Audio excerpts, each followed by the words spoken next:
Students, इस video में हम यूनिट सॉल्यूशन का न्यूमेरिकल सॉल्व करेंगे। स्टेटमेंट देखो क्या है।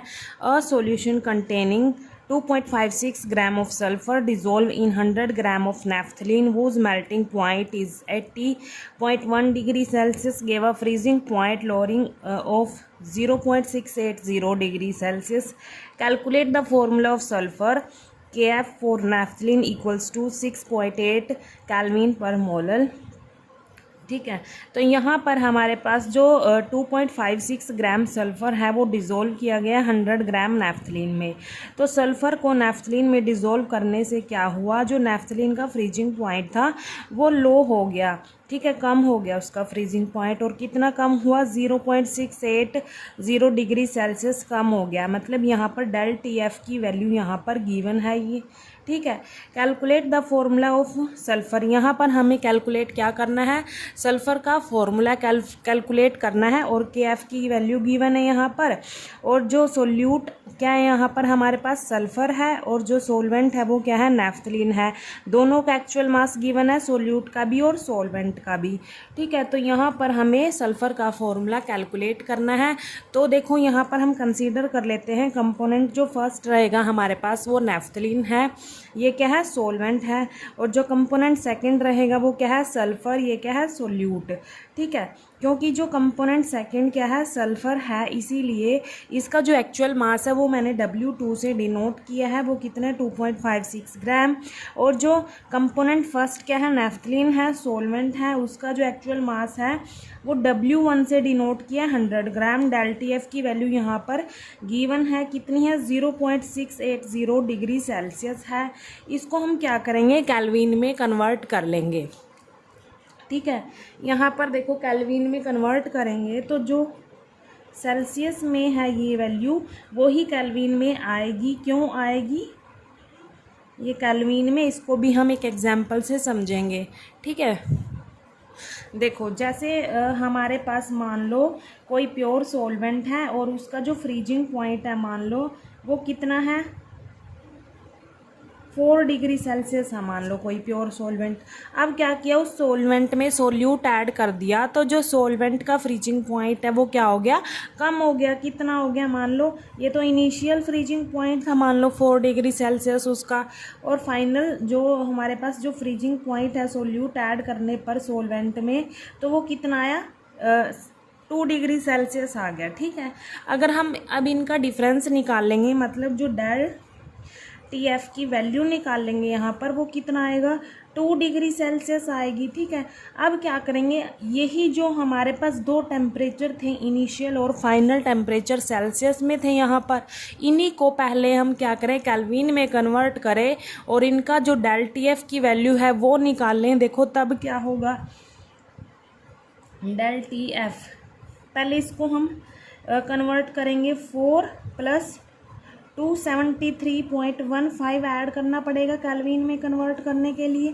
यहाँ पर भी हम 2 + 273.15 ऐड करेंगे, ये भी केल्विन में कन्वर्ट होगा। इसको हम सोल्व करेंगे, 277.15 केल्विन माइनस यहाँ पर 275.15 केल्विन आ जाएगा। इनको हम माइनस करेंगे तो कितना आएगा, 2 केल्विन आ जाएगा। देखो यहाँ पर जब सेल्सियस में थे ये, ठीक है, इनिशियल और फाइनल टेम्परेचर, तब भी जो इनका डिफरेंस था वो 2 डिग्री था। यहाँ पर सेल्सियस में कितना था, 2, केल्विन में भी क्या आया, 2 ही आया। मतलब यहाँ पर जो डेल टी एफ की वैल्यू है, डिफरेंस इन फ्रीजिंग पॉइंट है, ये क्या है, डिफरेंस इन फ्रीजिंग पॉइंट। तो इनकी वैल्यू सेल्सियस और केल्विन में क्या आती है, सेम आती है। इसीलिए मैंने यहाँ पर डायरेक्ट लिख दिया कि जो सेल्सियस में ये वैल्यू है केल्विन में भी सेम रहेगी। ठीक है, इनकी सेल्सियस और केल्विन में डेल टी एफ की वैल्यू क्या होती है, सेम होती है। यहाँ पर के एफ की वैल्यू गिवन है 6.8 केल्विन पर मोल।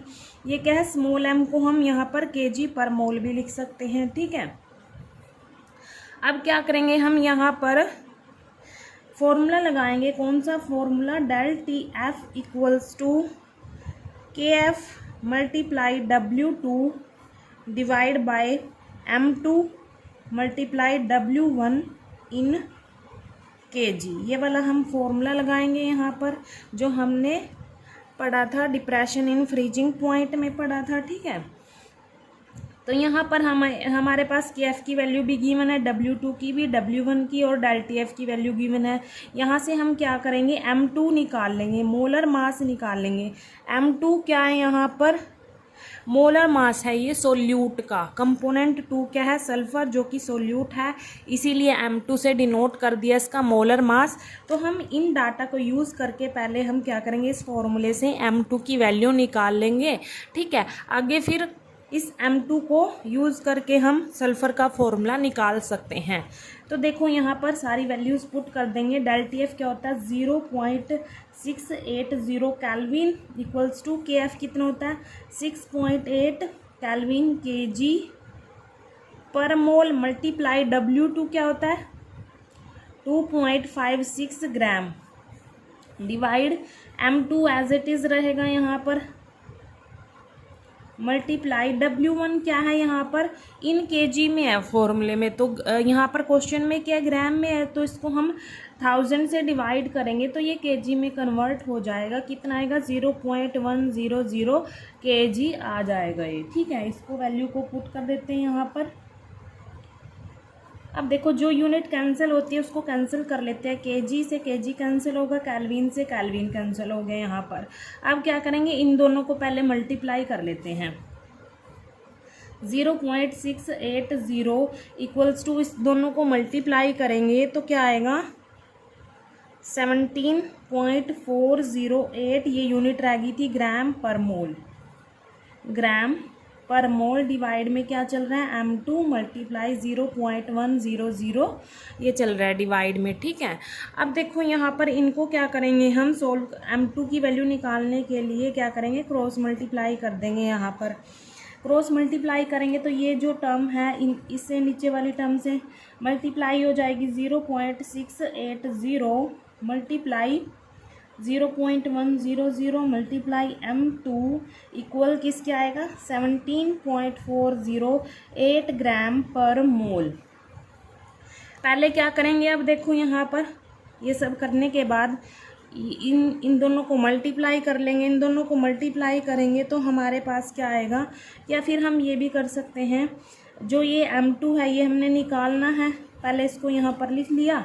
अब क्या करेंगे, इन दोनों कांस्टेंट टर्म को, इधर ये मल्टीप्लाई में है उधर नीचे लेके जाएंगे, डिवाइड में चली जाएंगी, ठीक है। डिवाइड में चली जाएंगी ये 17.408 डिवाइड बाय 0.680 मल्टीप्लाई 0.100, यहाँ पर ये यूनिट ग्राम पर मोल साथ में चल रही है, ठीक है।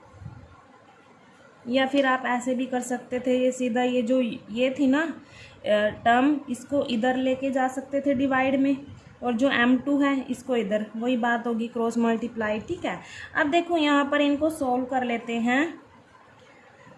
M2 की वैल्यू निकालनी है, पहले क्या करेंगे, इन दोनों टर्म को हम सोल्व करेंगे तो कितना आएगा, 17.408 ग्राम पर मोल एज इट इज़ लिख लिया, डिवाइड में इन दोनों को मल्टीप्लाई करा तो कितना आया, 0.068 आ गया। इन दोनों को मल्टीप्लाई किया और अब क्या करेंगे, इन दोनों को डिवाइड करेंगे तो कितना आएगा, 256 ग्राम पर मोल आ जाएगा। मतलब M2 की वैल्यू हमारे पास कितना आ गया, 256 ग्राम पर मोल।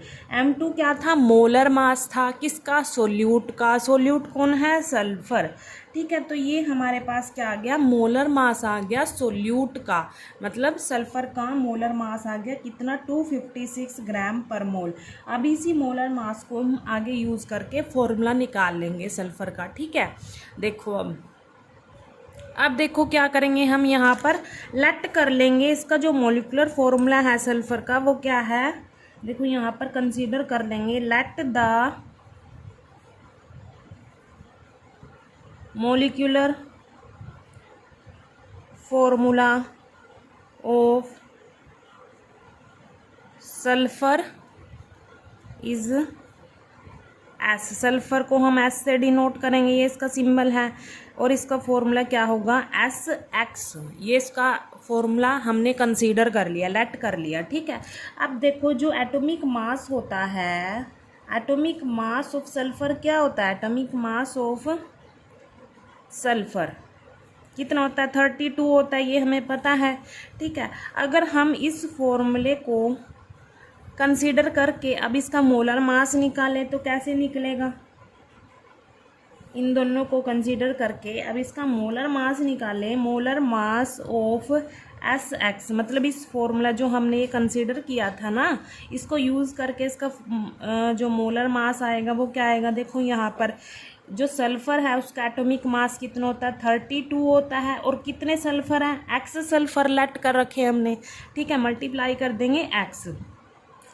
ठीक है, अब देखो, और हमने जो मोलर मास था सल्फ़र का वो क्या निकाला था, एक और यहाँ पर हम लेट कर लेते हैं, हमारे पास ये फर्स्ट इक्वेशन है, मतलब एस एक्स का जो मोलर मास है वो 32x है। ठीक है, ये हमारे पास क्या है, फर्स्ट इक्वेशन है। और जो हमने दूसरा निकाला था यहाँ पर देखो, जो ये डाटा गिवन था क्वेश्चन में, इसको यूज़ करके हमने एक और जो मोलर मास निकाला था सोल्यूट का, M2 से डिनोट किया था, वो कितना था, 256 ग्राम पर मोल था। ये भी क्या था, M2 कितना था, 256 ग्राम पर मोल। ये हमने जो क्वेश्चन में डाटा गिवन था ना उसको यूज़ करके निकाला। इसको हम लेट कर लेते हैं सेकेंड इक्वेशन। इन दोनों को अब क्या करेंगे, फ्रॉम फर्स्ट एंड सेकेंड, क्योंकि M2 भी क्या है, मोलर मास है सल्फर का, और ये भी क्या है, मोलर मास है सल्फर का। तो फ्रॉम फर्स्ट एंड सेकेंड करेंगे, तो यहाँ पर लिख लेते हैं from first and second equation 32x किसके इक्वल आएगा, 256 ग्राम पर मोल के इक्वल आ जाएगा, क्योंकि दोनों ही किसके मोलर मास हैं, सल्फर के हैं। ठीक है, यहाँ पर अब x की वैल्यू अगर हम निकाल लें, जो ये कांस्टेंट टर्म यहाँ पर मल्टीप्लाई में है ये इसके डिवाइड में आ जाएगी, 256 ग्राम पर मोल डिवाइड में 32। ठीक है, अब इसको सोल्व कर लेते हैं। सोल्व करने से क्या आएगा, 8 आ जाएगा। यहाँ पर x की वैल्यू क्या आ जाएगी, 8 ग्राम पर मोल। ठीक है, तो हमारे पास फॉर्मूला क्या बना, तो जो ये x की वैल्यू है, ये जो हमने कंसीडर कर रखा था ना फॉर्मूला, यहाँ पर पुट कर देते हैं। x की वैल्यू हमने 8 निकाल ली, तो फॉर्मूला ऑफ सल्फर इज क्या होगा, एस एक्स लेट कर रखा था, x की जगह अब क्या पुट करेंगे, हम 8 पुट कर लेंगे। कितना होगा, S8। ये हमारे पास फॉर्मूला आ जाएगा सल्फर का, क्या हो गया, S8। जो ये x है ये हमने कंसीडर कर रखा था ना पहले, अब x की वैल्यू निकाल ली 8, तो इसमें पुट कर दिया, तो फॉर्मूला क्या आ गया, सल्फर का फॉर्मूला आ गया S8। ठीक है, थैंक यू।